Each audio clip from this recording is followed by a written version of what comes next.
everybody to my new web series Top Tips. Today I want to talk about sports nutrition, and more specifically I would like to speak about the way I use nutrition to help my recovery, because obviously I had to greatly adapt what I was eating, how much I was eating to help my recovery. And in this process my nutritionist Raisa has helped me a lot. I came here with lots of questions. I knew I was supposed to eat more protein, but I didn't know how much. I was supposed to somehow take collagen, but I didn't know again how much and how I would get this collagen actually. And yeah, Raisa, you have helped me a lot. How did we start this process? First, we made a body composition, and then we calculated her basal metabolic rate. And as you may know, this is different for every single person. So it's really important to do this test before we do anything else actually. Lena was injured, so she was no longer training for a certain amount of time. So I needed to help her to reduce her energy intake. And we needed to increase her protein intake, increase her vegetable intake, and little bit decrease her starch and carbohydrate intake. So while I was in recovery, I researched a lot. Another thing that came up a lot of the time was ketogenic diet and then fasting to help the metabolism, help lose fat. But yeah, actually speaking to Raisa, you told me that eating multiple times a day and spreading out the amount of protein you take in is really important. So why is that, and why would you recommend or not recommend fasting or doing ketogenic diets? It's important for recovery to get all the nutrients in to support the recovery and to be able to go back to the trainings as fast as we can. That's why I didn't want her to fast for days. The other thing is that I don't like to eliminate food groups from diets, because each food group gives you different nutrients, and all the nutrients are actually important to support the recovery. And I wanted Lena to eat at least 3 times a day whenever she feels hungry, and we calculated the optimum amount of protein that she needed to take. And the research shows that the protein synthesis is 25% more efficient if we divide her protein needs equally throughout the day. So to me there was no point of fasting.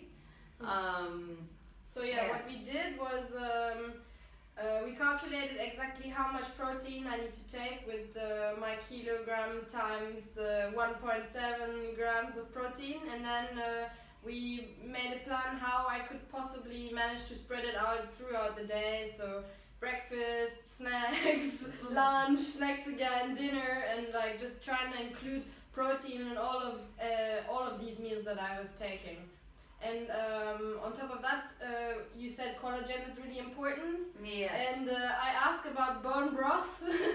And yeah, I researched, and apparently bone broth is a miracle potion, but I didn't know how much bone broth should I be drinking to get the necessary amount of collagen. So that's another question, Raisa, I would like to ask you. Yeah, thank you. So that's a really good question. And bone broth, of course, it's very nutritious, and it also has collagen. But if you want to support the recovery phase, then she would have to drink liters of the bone broth.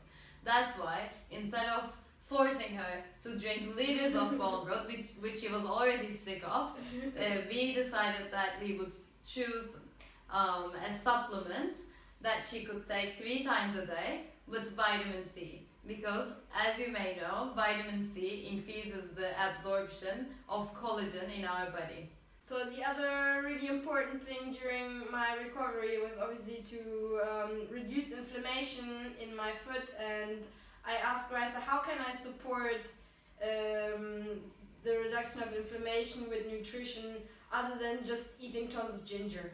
Yeah, that's a great question.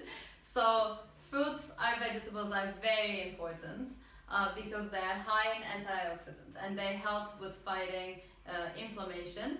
Inflammation is actually, as you know, it's normal part of the recovery. That's our immune system is functioning well. That's why there is inflammation. But we don't want the inflammation to be so high.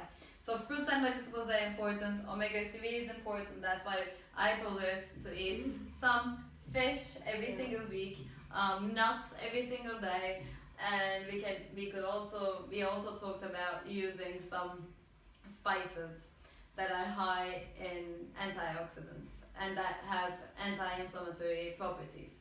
So if you're in Istanbul and you're looking for help with nutrition, you can find Rice's webpage on the link underneath the video. And that's it for my top tips on nutrition during injury recovery.